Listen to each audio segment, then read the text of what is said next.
नमस्कार दोस्तों, आपके बीच एक बार फिर हाजिर हूँ एक नए सेशन के साथ। आज का अपना टॉपिक रहेगा संज्ञा। क्लास स्टार्ट करूँ इससे पहले आपसे एक रिक्वेस्ट है कि वीडियो को लाइक और शेयर ज़रूर करें। आप अपनी प्रतिक्रिया भी दें ताकि और ऊर्जा के साथ काम कर सकूँ। साथियों, बिना देरी किए स्टार्ट करते हैं आज की क्लास, तो बने रहें मेरे साथ। आज का टॉपिक अपना संज्ञा। तो संज्ञा में क्या है, संज्ञा है क्या? कल्पना कीजिए, यदि हमारे पास प्रत्येक वस्तु या प्राणी पदार्थों की पहचान के लिए अलग अलग शब्द नहीं होते तो हमारा व्यवहार कैसा होता। तो वही चीज़ आज जानेंगे। संज्ञा। संज्ञा है क्या साथियों? संज्ञा एक स्त्रीलिंग शब्द है। क्या है? स्त्रीलिंग शब्द है। स्त्रीलिंग शब्द है और ये इसको विकारी भी बोला जाता है, विकारी शब्द। अब विकारी शब्द है क्या? विकारी विकारी किसे कहते हैं? विकारी शब्द किसे कहते हैं? तो वे शब्द जिसके रूप, लिंग, वचन, कारक और काल के अनुसार परिवर्तन होते रहते हैं, मतलब बदलते रहते हैं, वो क्या कहलाते हैं? विकारी। तो उसमें आते कौन कौन से हैं? संज्ञा है, सर्वनाम है, विशेषण है, क्रिया है, ये सारी इसी में आते हैं, सारे इसी में आएंगे। अब संज्ञा का देखें पहले। संज्ञा की विच्छेद करेंगे, वो क्या होगा? सम प्लस ज्ञा। तो सम का अर्थ हो गया सामयिक रूप से, ज्ञा मानी जानना। तो सामयिक रूप से जानना। सामयिक का मतलब होता है साथियों अच्छी तरह से। तो इसका अर्थ क्या हो गया? अच्छी तरह से जानना। अच्छी तरह से जानना, ठीक है। अब देखें, संज्ञा का कोशगत अर्थ है नाम। संज्ञा का कोशगत अर्थ क्या है? नाम है। और कोशगत का अर्थ यहाँ पे है क्या साथियों? वो है पर्यायवाची। इसका मतलब है पर्यायवाची। तो संज्ञा का पर्यायवाची क्या है? संज्ञा का पर्यायवाची ही क्या है? नाम है। अब इसकी परिभाषा देख लें। संज्ञा उस प्रत्येक विकारी शब्द को कहा जा सकता है जिससे वास्तविक अथवा आभासी जगत की किसी वस्तु का नाम सूचित होता हो। अब यहाँ पे फिर आ गया कि ये आभासी क्या है। आभासी क्या होता है साथियों? जो वास्तविक ना हो लेकिन जिसका एहसास हो, मतलब जिसको आभासी किससे बनाए? आभास से बनाए। जिसका आभास हो, कल्पना की जा सकती हो, वो सारी चीज़ें किस में आ जाएंगी? आभासी जगत में आ जाएंगी। अब आप नीचे ये पिक्चर जो देख रहे हैं, इन पिक्चर के सोचो, अगर ये नाम ना होते तो आप पहचान कैसे करते? तो ये इसीलिए इनके सब के नाम रखे गए ताकि ये हमें कभी भी ये परेशान ना करें, ताकि आसानी से पहचान हो सके। देखें, जैसे लड़का है, कुत्ता है, आम है, और ये दुख, इमोशंस है ना, ये दुख आ गया है, किस में आ जाएगा? भाववाचक संज्ञा में आ जाएगा। आगे देखें, प्रकार। संज्ञा के मुख्यतः साथियों 3 भेद होते हैं। कुछ विद्वान 5 भी मानते हैं, लेकिन जो पांच भेद हैं उनमें जातिवाचक संज्ञा का ही रूप माने गए हैं। एक तो द्रव्यवाचक और समूहवाचक, वो किस में लिए गए हैं? जातिवाचक में ही समाहित कर लिए गए हैं। तो कुछ विद्वान 5 भी मानते हैं, लेकिन मुख्यतः 3 ही होते हैं। तो पहला इसमें है व्यक्तिवाचक, दूसरा है जातिवाचक और तीसरा है भाववाचक। तो आज हम पढ़ेंगे व्यक्तिवाचक। तो व्यक्तिवाचक संज्ञा किसे कहते हैं? अब नाम से ही पता चल रहा है। देखिए परिभाषा देखें। जिस संज्ञा शब्द से किसी एक ही पदार्थ विशेष का बोध होता है, व्यक्ति विशेष, स्थान विशेष, वस्तु विशेष का बोध हो, वो क्या कहलाता है? वो व्यक्तिवाचक संज्ञा कहलाती है। तो एक ही पदार्थ विशेष का क्या हो? बोध हो, एक ही हो, वो क्या कहलाएगी? व्यक्तिवाचक संज्ञा। अब देखें, कुछ यहाँ पे मैंने चित्र रखे हैं, उससे देखें। ये जैसे ये चित्र देख रहे हैं, इनका नाम क्या है? महात्मा गांधी। ये ताजमहल, ये भी अपने आप में एक ही है। और चंद्रमा, ये भी अपने आप में एक ही है। और सूर्य, ये भी अपने आप में एक ही है। मैंने चंद उदाहरण रखे हैं यहाँ पे, और भी उदाहरण बहुत सारे हो सकते हैं। अब व्यक्तिवाचक संज्ञा के बारे में थोड़ा और जानकारी ले लेते हैं कि व्यक्तिवाचक संज्ञा है क्या। तो व्यक्तिवाचक संज्ञाएं सामान्यतः अनित्य होती हैं। अनित्य, अनित्य का मतलब क्या है? यहाँ पे अनित्य का मतलब है अस्थिर या नश्वर, परंतु जातिवाचक संज्ञाएं नित्य होती हैं। नित्य मानी हमेशा, हर रोज होने वाली क्रिया। अब देखें, जैसे उदाहरण के तौर पे समझें कि ये चीज़ क्या है। जैसे नाम है रमेश, और नाम जो शरीर से जुड़ा है वह नित्य नहीं हो सकता। इसका मतलब वो नश्वर है। शरीर क्या है? नश्वर है, वो अस्थिर है, तो वो स्थायी नहीं होता। तो इसका मतलब व्यक्तिवाचक संज्ञाएं क्या है? अनित्य होती हैं। शरीर की समाप्ति के साथ ही पहचान खत्म हो जाएगी, बिल्कुल सही है, परंतु मनुष्य जाति खत्म नहीं होगी। इसका मतलब जो हमारी जाति है, मनुष्य जाति है, वो कभी भी खत्म नहीं होगी। इसका मतलब जातिवाचक संज्ञा हमेशा नित्य है, मतलब हमेशा हर रोज रहेंगी, ये स्थायी है। ठीक है। आगे दूसरा इसमें इम्पोर्टेंट चीज़ क्या है कि व्यक्तिवाचक संज्ञाएं अनंत अनेक होती हैं। अनंत माने कोई अंत ना हो, अनेक हो सकती हैं, परंतु जातिवाचक संज्ञाएं एक ही होती हैं। कैसे? जैसे देखें, गंगा, यमुना, ब्रह्मपुत्र अनेक हैं, बिल्कुल हैं, परंतु इन सब की जाति क्या है? जाति क्या है? वो नदी है। तो वह तो एक ही है, इसका मतलब जाति इनकी क्या है? नदी। और नदी के अंदर क्या क्या आ गई? वो अनेक हो गई, जैसे गंगा हो गई, यमुना हो गई, ब्रह्मपुत्र हो गई, सतलज हो गई, बहुत सारी नदियाँ इसके अंदर आ जाएंगी। आगे देखें, अब व्यक्तिवाचक संज्ञा की पहचान कैसे करें?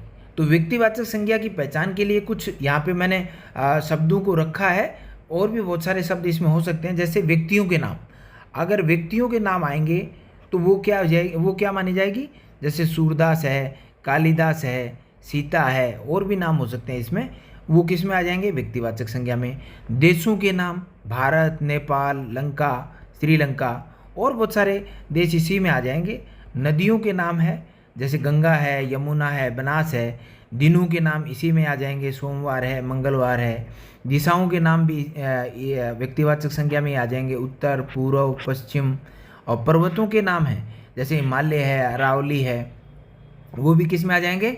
वो भी व्यक्तिवाचक संज्ञा में आ जाएंगे। समुद्रों के नाम, जैसे हिंद, प्रशांत महासागर, है ना।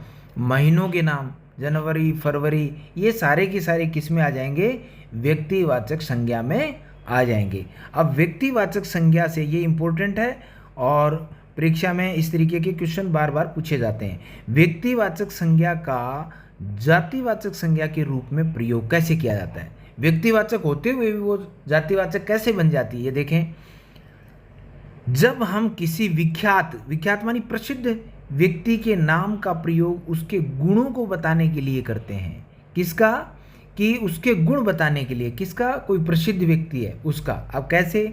जैसे देखें, कालिदास को भारत का शेक्सपियर कहा जाता है। अब ये शेक्सपियर जो है, इसके हम गुण बता रहे हैं, है ना, और इनकी तुलना किससे की जा रही है? वो मतलब कालिदास की तुलना किससे हो रही है? शेक्सपियर से।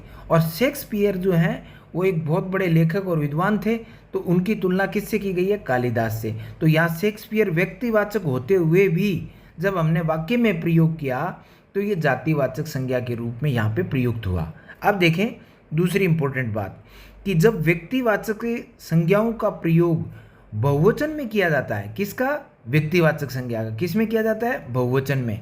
तब व्यक्तिवाचक संज्ञाएं ही क्या बन जाती हैं? जातिवाचक संज्ञाएं बन जाती हैं। क्या बन जाती हैं? जातिवाचक संज्ञा बन जाती हैं। कैसे? जैसे इस संसार में रावणों की कमी नहीं है। अब रावण जो शब्द है वो व्यक्तिवाचक संज्ञा है, लेकिन यहाँ पे जैसे ही ये बहुवचन में बदला, ये व्यक्तिवाचक संज्ञा है, वो बहुवचन में प्रयुक्त होते ही ये किस में चली गई? जातिवाचक संज्ञा में। रावणों की कमी नहीं, तो ये जो है ये वाक्य किस में आ जाएगा? ये वाक्य जातिवाचक में आ जाएगा, जातिवाचक संज्ञा होगी। तो ये ध्यान रखना है। जैसे जयचंद से जयचंदू बना, तो ये व्यक्तिवाचक संज्ञा होते हुए भी अगर वो बहुवचन में परिवर्तन होती है तो निश्चित रूप से वो जातिवाचक संज्ञा होगी। आगे देखें, अब जातिवाचक संज्ञा हमने देखी, अभी तक जो पढ़ी वो थी व्यक्तिवाचक। अब जातिवाचक देख लेते हैं। इसकी परिभाषा देखें, जिस संज्ञा से किसी प्राणी, वस्तु अथवा स्थान की जाति या पूरे वर्ग का बोध होता है, मतलब किसी जाति या पूरे वर्ग का बोध होता है, वो क्या कहलाती है? जातिवाचक संज्ञा। अब जैसे यहाँ पे कुछ मैंने पिक्चर दी हैं, अब देखें घोड़ा। अब घोड़ा क्या है? ये जातिवाचक है। घोड़ा काला भी रंग के आधार पे भी हो सकता है, काला, है ना, सफ़ेद, और ये नस्ल के आधार पे भी हो सकता है। तो ये विशेषण काला घोड़ा क्या हो जाएगा? विशेषण के रूप में परिवर्तन हो गया रंग के आधार पे।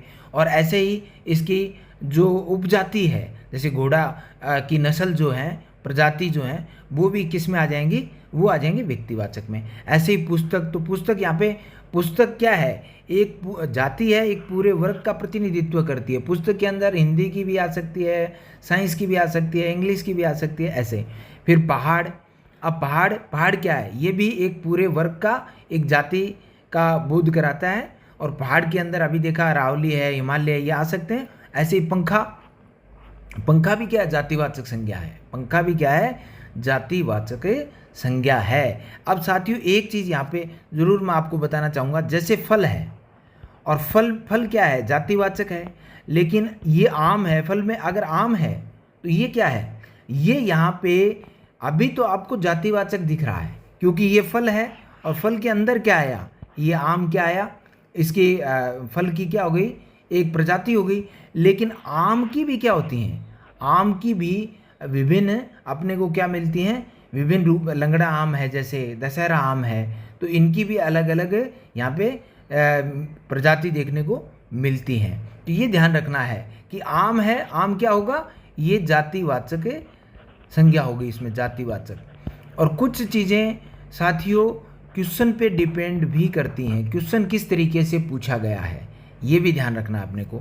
अब जातिवाचक संज्ञा की पहचान कैसे करेंगे, जैसे शारीरिक अंग हैं, हाथ है, नाक है, पैर है, दायां हाथ, बायां हाथ, है ना, छोटा हाथ, बड़ा हाथ, तो ये साइज़ के ऊपर है ना, दिशा के ऊपर है, रंग के आधार पे है, इस तरीके से इनके अलग अलग कर सकते हैं। तो ये जातिवाचक में आ जाएंगे, शारीरिक अंग हैं वो। पदों के नाम भी है, जैसे गुरु है, शिक्षक है, वकील है। मनुष्यों की जाति जैसे लड़का है, मानव है, स्त्री है, ये शब्द इसमें और भी आ सकते हैं, लेकिन यहाँ पे मैंने कुछ शब्दों को ही रखा है। पशु पक्षियों की जाति, गाय, बकरी, हाथी, मोर, चिड़िया, ये सारी की सारी इसमें आ जाएंगी, ये भी जातिवाचक संज्ञा के ही उदाहरण हैं। वस्तुओं की जाति, पुस्तक है, पंखा है, मेज है, ये भी किस में आ जाएंगी, जातिवाचक संज्ञा के ही उदाहरण है। स्थानों के नाम, जैसे भवन है, विद्यालय है, शहर है। अब शहर का पर्टिकुलर नाम लेंगे, जैसे जयपुर लिया, दिल्ली लिया, तो वो किस में चला जाएगा, वो व्यक्तिवाचक संज्ञा हो जाएगा। विद्यालय में भी पर्टिकुलर कोई विशेष नाम लिया है ना, तो वो किस में चला जाएगा, वो व्यक्तिवाचक में। ऐसे ही पुस्तक है, हिंदी की लिया, हिंदी की पुस्तक, तो वो किस में चली जाएगी, वो व्यक्तिवाचक में चली जाएगी। या संबंधवाची शब्द हैं, वो भी किस में आ जाते हैं, वो भी जातिवाचक संज्ञा में ही देखे जाते हैं। माता पिता, नाना नानी, चाचा चाची, मामा मामी, बहुत सारे शब्द हो सकते हैं। बस अब देखिए आगे आगे, अब जो जातिवाचक के ही अंदर माने जाते हैं, ये दो भाग हैं, एक तो द्रव्यवाच्य संज्ञा और एक समूहवाचक संज्ञा। तो द्रव्यवाच्य संज्ञा को देखेंगे, परिभाषा देखें कि जिन संज्ञाओं में ठोस, तरल पदार्थ, धातु, अधातु इत्यादि का बोध हो।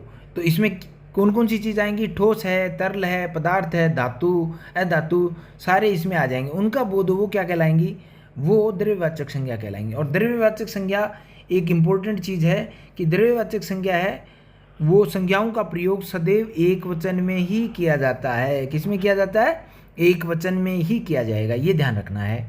जैसे लोहा, सोना, तेल, पानी, चीनी, घी। लोहा का लोहो नहीं कह सकते, सोनो नहीं कह सकते, मतलब बहुवचन नहीं किया जाएगा। ये हमेशा, ये जो है द्रव्यवाचक संज्ञा है, वो हमेशा ही इसके जो शब्द हैं वो एक वचन में ही मिलेंगे, ये ध्यान रखनी है अपने को बात। समूहवाचक, अब समूहवाचक क्या है, परिभाषा देख लें।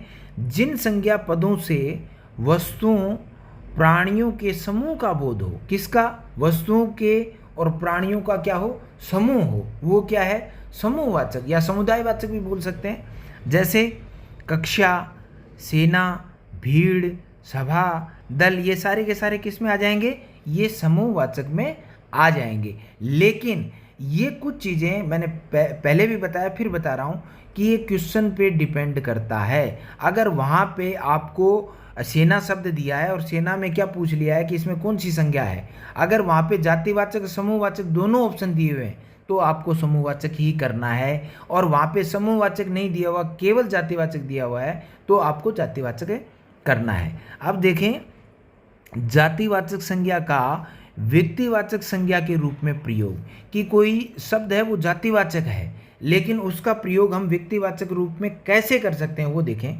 कि जातिवाचक संज्ञा का शब्द कोई व्यक्ति विशेष के अर्थ में रूढ़ हो जाता है, वहाँ व्यक्तिवाचक संज्ञा होती है। कौन सा शब्द है, कोई जातिवाचक संज्ञा का शब्द है और व्यक्ति विशेष के लिए क्या हो गया, वो रूढ़ हो गया है वहाँ पे, तो वो क्या कहलाएगा, व्यक्तिवाचक संज्ञा। कैसे, जैसे देखो, नेताजी के योगदान को भुलाया नहीं जा सकता।